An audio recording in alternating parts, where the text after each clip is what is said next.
In behavioral economics, nudges are subtle interventions designed to influence people's decisions and behaviors without restricting their freedom of choice. These interventions leverage cognitive biases and decision-making heuristics to encourage people towards more beneficial behavior, often in the context where rational decision-making might be compromised by factors like complexity, inertia, or lack of attention. The concept of nudging or nudges was popularized by Richard Thaler and Cass Sunstein in their 2008 book Nudges, or Nudge, Improving Decisions About Health, Wealth, and Happiness. Here's Thaler and Sunstein's formal definition. A nudge is any aspect of the choice architecture that alters behavior in a predictable way without forbidding any option or significantly changing their economic incentives. A nudge must be easy and cheap to avoid. Another definition by Hosman and Welch in their 2010 book Debate to Nudge or to Not Nudge. Nudges are a way of influencing choice without limiting the choice set or making alternatives appreciably more costly in terms of time, trouble, social sanctions, and so forth. They are called for because flaws in individual decision making, and they work by making use of those flaws. Johnson and Goldstein 2003, Do Defaults Save Lives? It's a famous paper demonstrating the massive effects of default choices on organ donation compliance rates. Those countries where people are required to opt out of organ donation reports significantly higher consent. The countries where people are required to opt out of organ donation report significantly higher consent than those with an opt-in policy. People are too lazy to opt out, so we get more organs.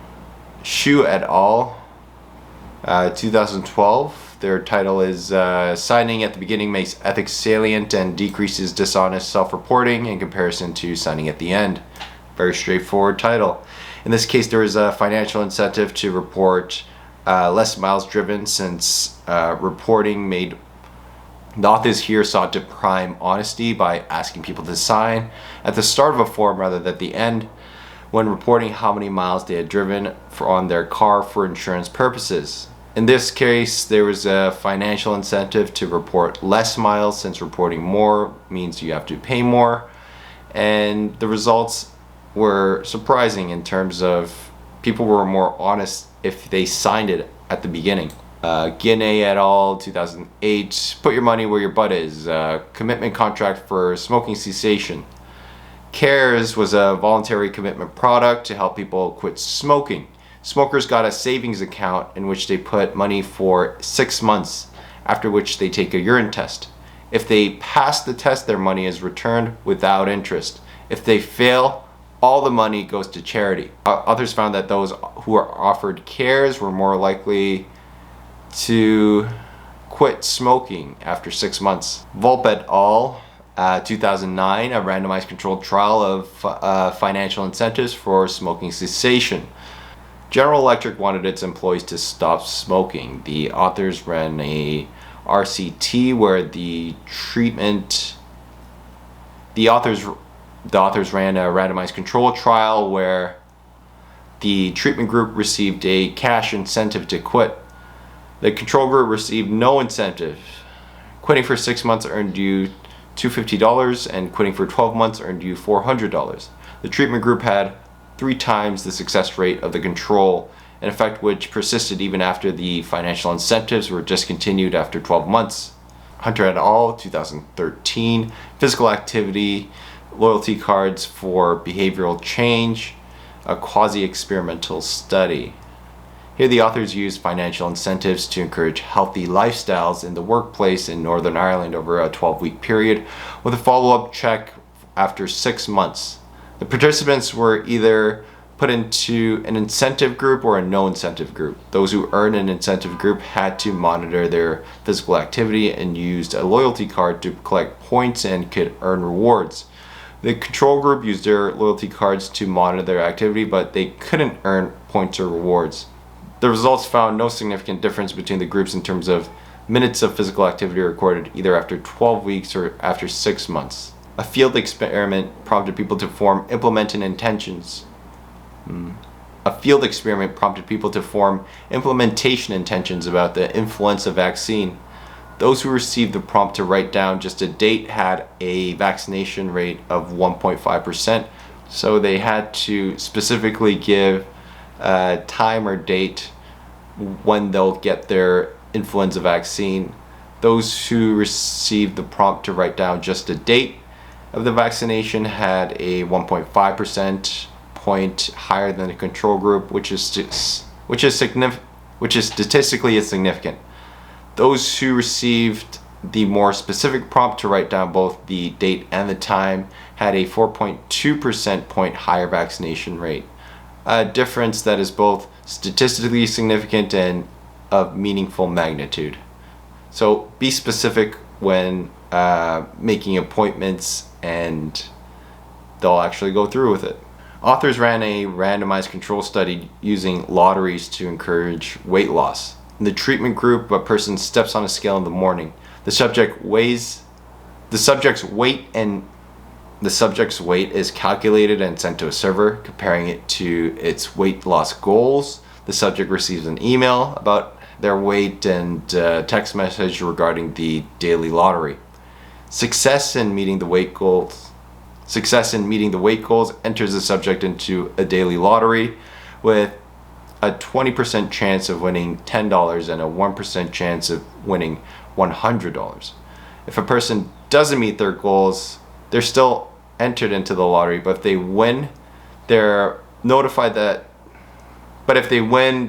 by text what they could have won instead of actually winning it. So they use regret reversion as a motivational tool. Those in the treatment group lost 13.1 pounds on average compared to the 3.9 pounds in the control group after 4 months. Authors encouraged stroke victims to take their warfarin pills via lottery, designed in reactance to the serious issue of compliance or patients not taking their medicines correctly. The treatment group had a 1% chance of winning $100 contingent upon taking their pill correctly. The control group did not have any incentive to take their pills correctly beyond the obvious threat of dying. Adherence in the control group was almost 100% compared to 80% in the control group. The study looked at different ways to encourage employees at healthcare management and IT consulting companies to complete health risk assessments, specifically examining whether a lottery is more effective than a direct payment of equivalent monetary value like a gift card. There was a control group in addition to these two treatment arms. The authors cite inspiration from the Dutch postal code lottery for their design, which incorporates, again, this regret aversion. In their lottery, employees were divided into teams of 4 to 8, and one team was randomly selected as the winner each week. Each member of the winning team who had completed the HRA prior to the time of the drawing would win $100.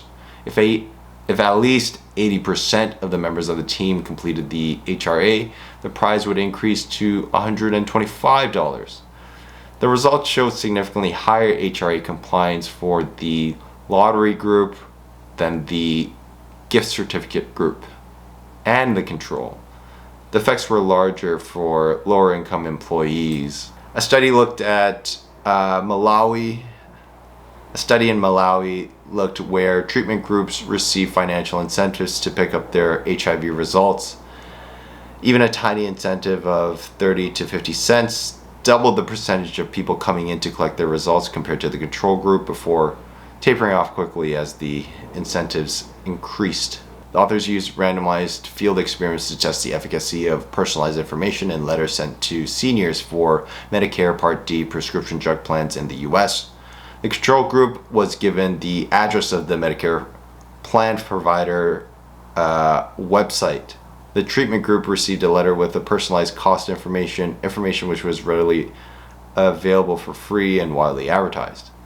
The additional step, providing information rather than having the consumer actively access it, had an impact.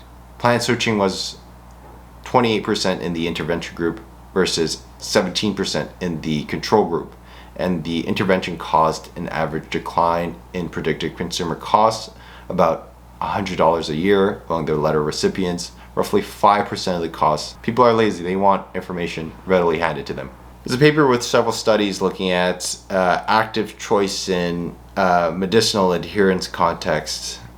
Authors test opt-in and opt-out, active choice, forcing a choice without any defaults, and enhanced active choice, where one alternative is favored by highlighting the loss entailed by the non-preferential option.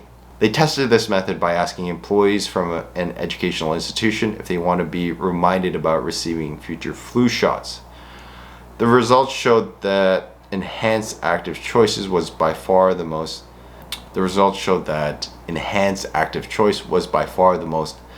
effective method at inducing compliance. There's a paper that looks closely at loss aversion in healthcare. It posits that people do not treat foregone gains in the same way as equivalent losses. In this case, authors note that patients are reluctant to take a medicine with a 1 in 25,000 risk of death, but are also reluctant to get the hepatitis vaccination, 1 in 10,000 chance of preventing death. We think the risk of something causing death is significantly worse than the risk of something preventing it. There's a paper that looks at the framing effect in healthcare. When patients are told that 90% of those who have a certain operation are alive after 5 years, they're more likely to have the operation than when they're told that after 5 years, 10% of patients die. Sometimes it matters how you say things. There's a paper that examines the efficacy of normative messages to encourage people to take the stairs. The results suggest posters using a norm framework were more effective than generic information posters. While the context is small, the paper notes that prior to this there was scant research on the effectiveness of normative appeals to health behavior. This examines the strengths of defaults in healthcare by randomly assigning 132 seriously ill patients to complete one of 3 conditions of advanced directives. Advanced directives are planning something or deciding on something ahead of time. So let's say if you die or are cognitively in cognitive decline, you can sort of use these directives since you've made these choices in advance. 2 conditions had end-of-life care options already checked. These were the defaults. One group favored comfort-oriented care as a default. Group 2 favored life-extending care. Group 3 was a standard advanced directive with no options checked. The authors found that while most patients wanted comfort-oriented care, the default option had significant effects on the patient's choices. 18. There's a set of papers that look at the efficacy of checklists in surgery for reducing patient complications. These checklists describe several standards that are critical for processing care for many operations, and these operating rooms that are typically implemented from memory by these doctors. One of the papers examined checklists in 8 hospitals in 8 cities. They found that the rate of deaths for patients undergoing surgery fell from 1.6% to 0.8% following the introduction of checklists. Inpatient complications fell from 11% to 7%. Another patient had 17 operating room teams participated. Another paper had 17 operating room teams participate in 106 simulated surgical crisis scenarios. Each team was randomly assigned to work with or without a checklist and instructed to implement the critical processes of care. The results were striking. Checklist availability reduced the missteps in the process of care from 23% to 6%. Every team performed better when there was checklists available. Our memory sucks, even for trained professionals. Checklists are good. This study conducted a safety attitudes questionnaire on 8 hospitals participating in the trial of a WHO surgical safety checklist. The clinicians in a pre-interview phase had a mean SAQ, the safety attitude questionnaire score of 3.91, where 5 represents better safety, while the post-intervention group had a statistically significant different mean of 4.01. Improvements in post-operative outcomes were associated with improved perceptions of teamwork and safety climate among respondents, suggesting that changes in these may be partially responsible for the effective checklists. Clinicians held the checklist in high regard, and 93.4% said they would want to use it again if they were undergoing surgery themselves. One study looked at encouraging healthy eating behaviors in school lunchrooms through strategic placement of certain foods. 1 of 2 lunch lines were arranged so as to display healthier foods. In the healthier line, the sale of healthier foods increased by 18%, and the grams of less healthy food consumed decreased by 28%. Another study did something similar and found making food harder to reach or changing the serving utensils at a salad bar from a spoon to tongs reduced the intake of unhealthy foods by 8 to 16%. People are lazy, so if you have some chips that you don't want to eat, make sure that they're in a hard place to reach. In this study, the authors conducted an experiment and found that people who ate from self-refilling bowls ate 73% more soup than those eating from normal bowls. Despite this, the participants didn't believe that they had consumed more, nor did they perceive themselves as more satiated than those in the control group. So sometimes the portions matter. Another conflicting study showed that McDonald's old policy of asking whether you want to supersize your order. These 3 field experiments asked customers in a Chinese restaurant if they wanted to downsize their portions of side dishes. The 33% of customers who did downside did not compensate by ordering more in other areas and ate 200 less calories than average. 28. This paper looked at the effects of reducing plate size and provided social cues on food consumption. 28. This paper looked at the effects of reducing plate size and providing social cues on food consumptions on food waste in hotel restaurants. An example of the latter is a salient sign that says, "Welcome back again and again, visit our buffet many times." That's better than taking a lot at once. Both treatments proved to be effective at changing eating behavior, reducing food waste by 20%. A default savings program automatically enrolled employees into a 401k plan, finding that the default was incredibly sticky in terms of how many people did not opt out of it and of how many people stuck with the plan and the automatic saving rate.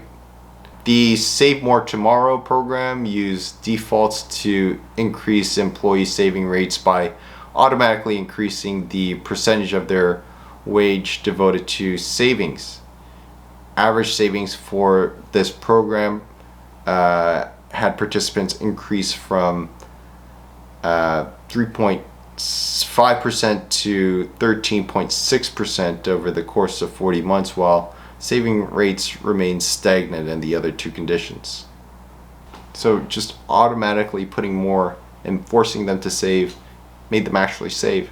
Employees were given an option to make quick enrollment decisions to enroll in their 401k plan at a predetermined contribution and asset allocation.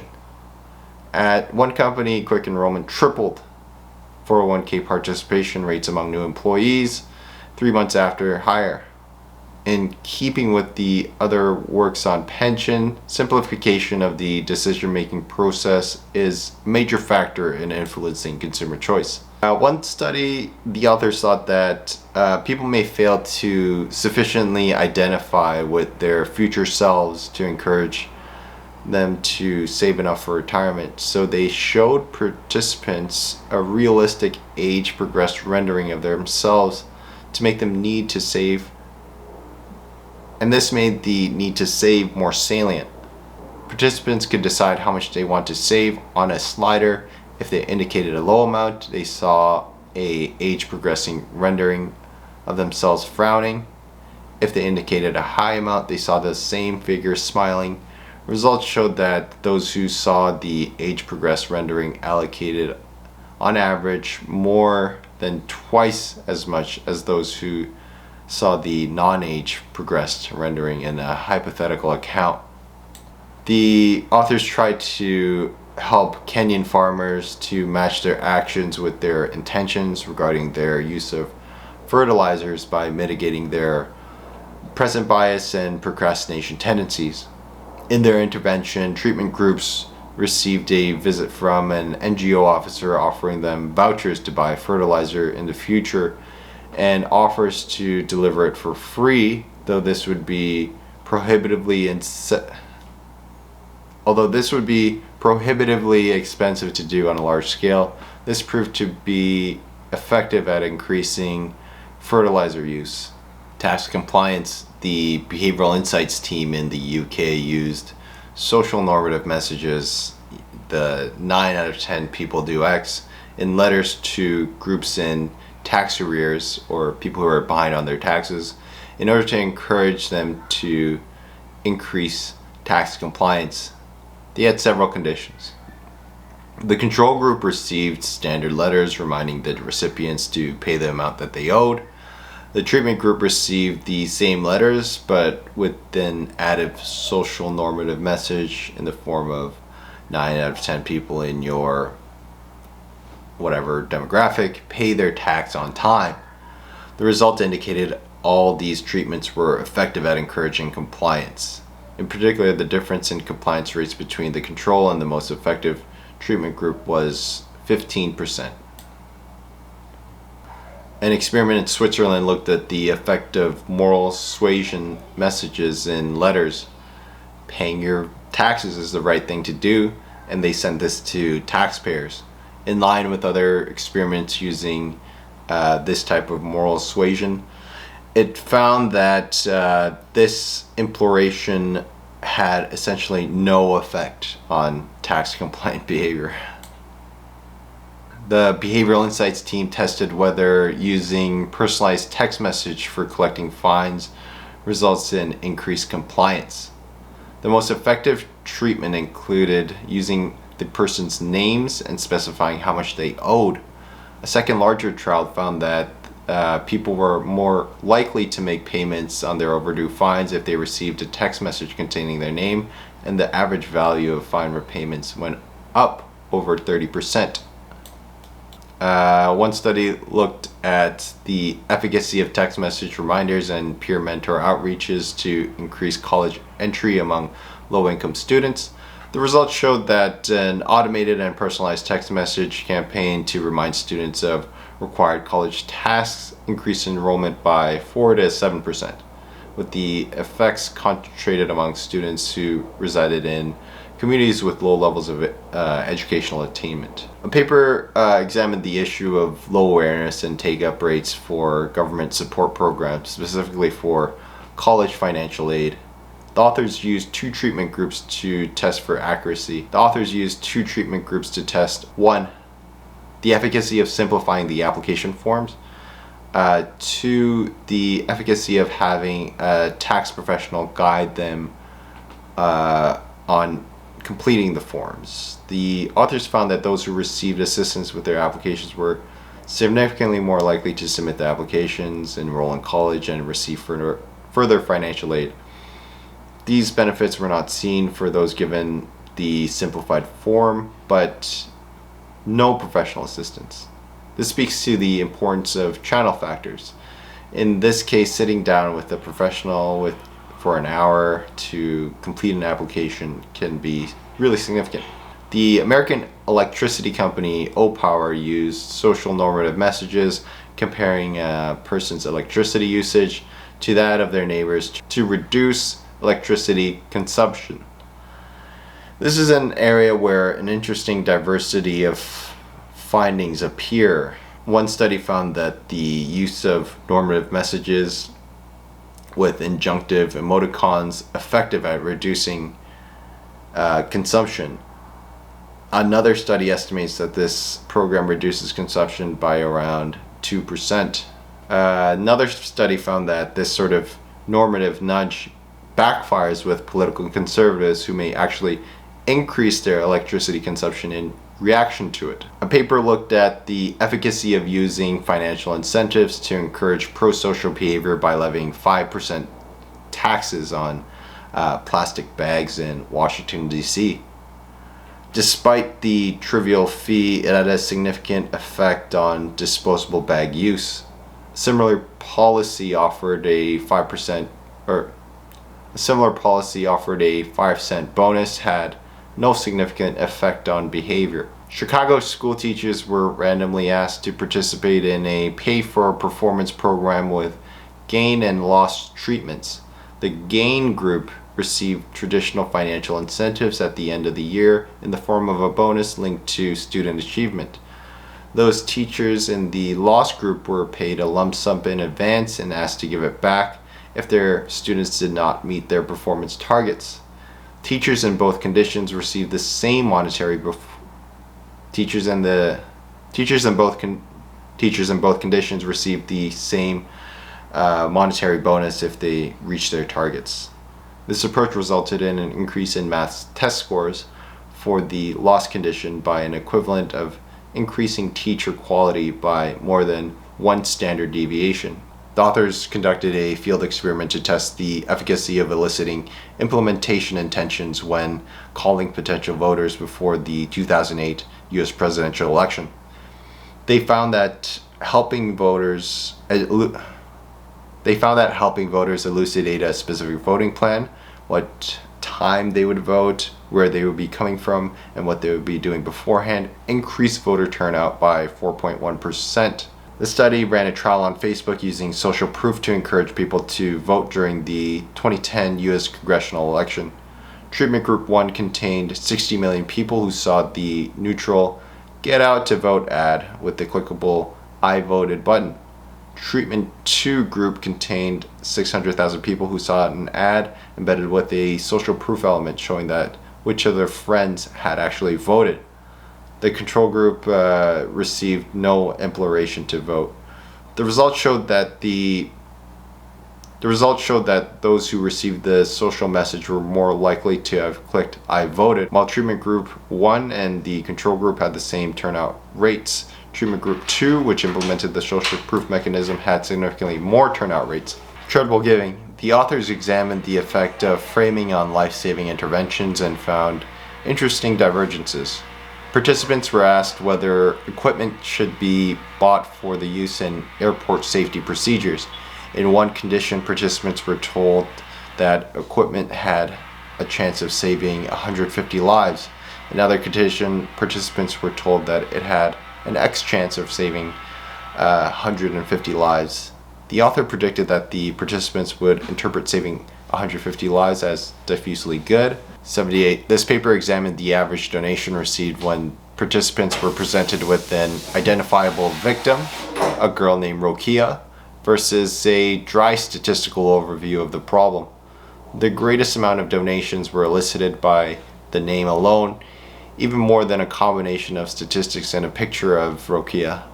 79. The authors looked at the willingness to donate when a victim was presented alone or in a group. Their study used a 2x2 design of the single victim or them in a group. Results showed that people donated more to individuals rather than to groups when nudges go wrong. An attempt to reduce theft of wood from Arizona's Petrified Forest National Park, the authors put up a sign with a descriptive social normative message. Many past visitors have removed petrified wood from the park, changing the natural state of the petrified forest. This led to near 8% increase in wood theft. as people interpreted the salient message to be theft is common rather than theft is bad. This classic study used the series of framing experiments to demonstrate preference reversals. For example, imagine that US is preparing for the outbreak of a disease which is expected to kill 600 people. 2 programs to combat the disease have been approved. Assume the exact scientific consequences of the program are as follows. If program A is adopted, 200 people will be saved. If program B is adopted, there's a 1/3 probability that 600 people will be saved and a 2/3 probability that no people will be saved. The expected utility of this choice is that ultimately 200 people will live. In this case, even though the result was the same, 72% of people chose A. An older, reasonably famous paper about the use of priming in wine shops by playing French or German music in the background, sale of French and German wines seemed to be significantly affected. There are many behavioral biases in consumers, insurers, regulators, politicians, and the American insurance context, and this paper recommends strategies to overcome them. There's a focus on recent past experiences, a bias towards that. For example, many homeowners don't buy flood insurance because they perceive the risk of damage as being extremely low.